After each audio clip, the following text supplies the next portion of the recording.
Sweet Baby Inc. employee Chris Kindred has unlocked his account and is doubling down on calling for the cancellation of KabrutusRambo's Steam curator list, and is not only calling for the cancellation of the Steam curator list, but is labeling those following the list as World War II villains. Before we get into this, I'd like to ask you, please hit that subscribe button, hit that bell for notifications so you don't miss any of our future videos here at the Trent Report. Wrote this up this morning over at thatparkplace.com.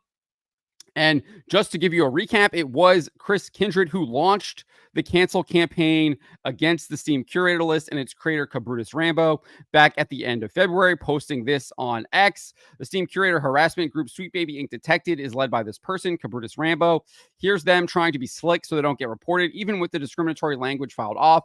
The group itself still fails the code of conduct. Anyway, report the F out of this group. Is what Kindred next wrote, and then called for the cancellation of KabrutusRambo's Steam account, which is tantamount to theft, writing this, and report the creator since he loves his account so much. Following this initial cancel campaign, Kindred reported on Blue Sky Twitter Limited his X account. This is what he posted. They got my butt. I'm guessing a few hundred gamers reported me. Kindred then shared screenshots that basically state that the X account was limited because Kindred broke the X rules and would not be allowed to post, repost, or like content, but would regain full access in about a week. After gaining full access back, Kindred then locked his X account, but he's now back. And this is what he's posting right here. They're just writing fan fiction at this point. The group still should be taken down, by the way. If not for the conspiracies, then definitely the Nazis. Kindred concluded, writing, they're doing phrenology in there. So very clear that Kindred wants the group still taken down, is still trying to get the group canceled, and is now labeling those following the list, following the group, as Nazis. This is what I predicted. We knew this escalation was coming. We saw Sweet Baby Inc. co-founder, I think his name is David Bedard, I think is his name, basically going on LinkedIn, labeling his opponents as far right. And I said it would not take very long for them to call people World War II villains. And here we are, Chris Kindred at it already. You really just can't make this up. It's so easily predictable what their tactics are. But they are going to continue to double down on them. And it's not unsurprising that Kindred did double down. Obviously, I just referenced David Bedard's comments, but we had Sweet Baby Inc. CEO Kim Belair made it abundantly clear she backed her employees and had launched her own cancel campaign through video game journalist Brian Francis at Game Developer is the outlet. In his article, Francis wrote this. Belair admitted she isn't entirely sure how Valve or Discord should remedy the situation. She and her colleagues at Sweet Baby Inc. aren't experts in online moderation. They're writers. Their job is to create fictional problems in video games, not solve real ones. She urged Valve and Discord to recognize that harassment campaigns are continuously evolving and that communications platforms need to keep pace with how they're being used to spread hate. So obviously describing her critics as spreading hate, and that Discord and Valve need to evolve their moderation techniques in order to deal with the Steam curator list and the associated Discord group. So clearly trying to get them canceled. And then this is what Belair actually said. It's clear that some kind of evolution is needed because this will only get bigger, and I don't mean for us. If this playbook can work as well now as it did 10 years ago with Gamergate, it's going to keep working in certain ways, and they will find something bigger and worse to do than this. I would be remiss if I did not point out that what is Sweet Baby Inc. that is running the playbook. We had this confirmed by Kotaku journalist Alyssa Mercanti in her write-up defending Sweet Baby Inc., which completely omitted the cancellation campaign against the Steam curator list and the Brazilian gamer KabrutusRambo by Chris Kindred and Maya Kramer. But she admitted in her article that they were indeed running a playbook and were receiving assistance from their partners in order to execute that playbook. And then we had Brian Francis basically confirming exactly what the goal was to remove the Steam curator list and any places where criticism of Sweet Baby Inc. Was or is occurring. And he wrote this: the steps both companies have taken to moderate these groups appear to have had some effect, but allowing them to remain online serves the organizers' overarching purpose. So you can't keep them online. You have to shut them down. That's literally what Brian Francis is advocating for. And one assumes that his entire article is based on this interview that he did with Kim Belair and Sweet Baby Inc. That is exactly what Sweet Baby Inc. wants as well. I think it's very easy to see through this kind of facade that they're trying to build up. So it's like, oh, I'm not actually saying that, even though my employees already did.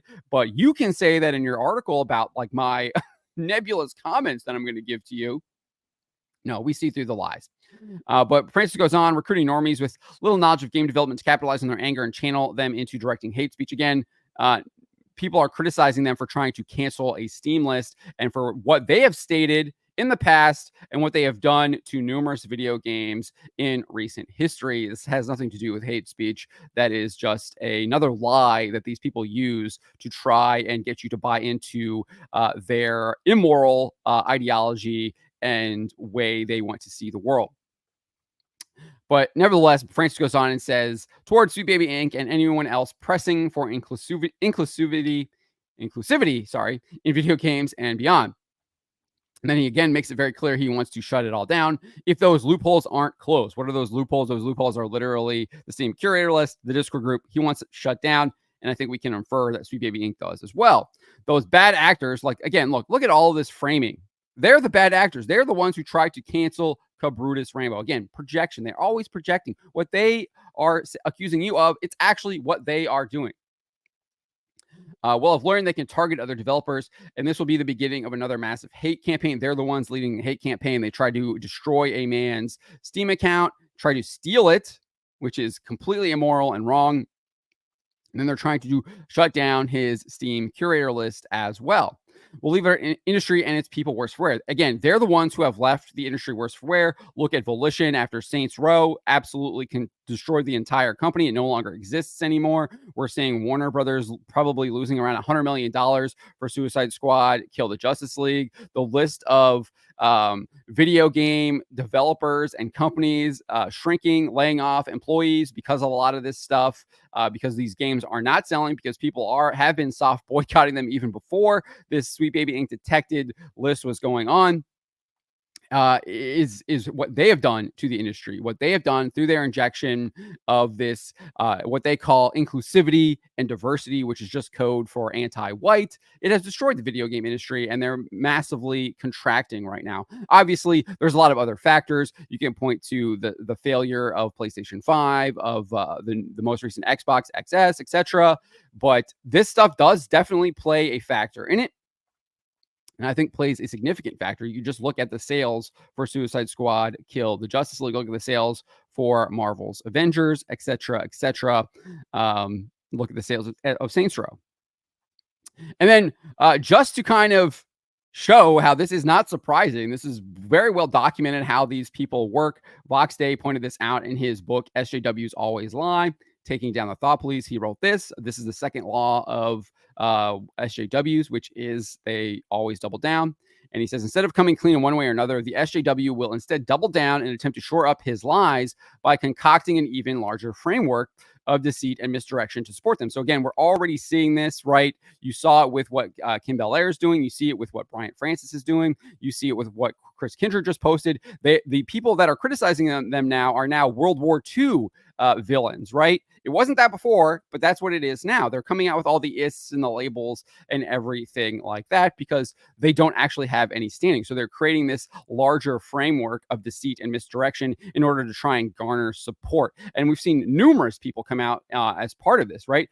He will throw the full weight of his status and credibility into the effort, call the support of his entire social network. We've seen this over and over again. I mean, I just covered Richie DeWitt. We covered Don McGowan. Numerous of these people are just coming out of the woodwork to defend this stuff. I mean, this stuff is like, I mean, it's all there in the book. He talks about this. And try to turn the risk of potential exposure into a popularity contest between him and the individual threatening to expose him. In this case, it's lots of individuals, lots of gamers, KabrutusRambo, obviously, and then all the people that are now following the Steam curator list. Last I checked, it was over 250,000 followers. It might be more than that now. And then the goal is to destroy the whistleblower's credibility so that even if the truth comes out, no one will believe it. Again, they're coming out with all of these labels to be like, well, whatever these people are saying, it doesn't matter because they are these types of people. So that you can just immediately discredit them. And then people might not actually look at the evidence. They might not actually want to see the truth. And again, that's exactly what we're seeing here. It's absolutely despicable and disgusting, but we are very well aware of these tactics. These labels are just not as effective as what they once were. People have wisened up to a lot of this stuff, but they continue to double down on it. And at the end of the day, we have the truth on our side, and the truth will always win out. It's always just a matter of time. But in this case, it looks like that time is very short. It looks like the battle for the truth in this case has already been well won, but they're going to continue to double down. We're seeing this with Chris Kindred. We're seeing this. They're going to continue to lie some more in order to push their narrative. But that's why we have to continue to fight back. We have to continue to counter them with the truth. But those are my thoughts on the matter. Let me know what you guys make of this in the comments below. Remember to always be charitable, but to always speak the truth.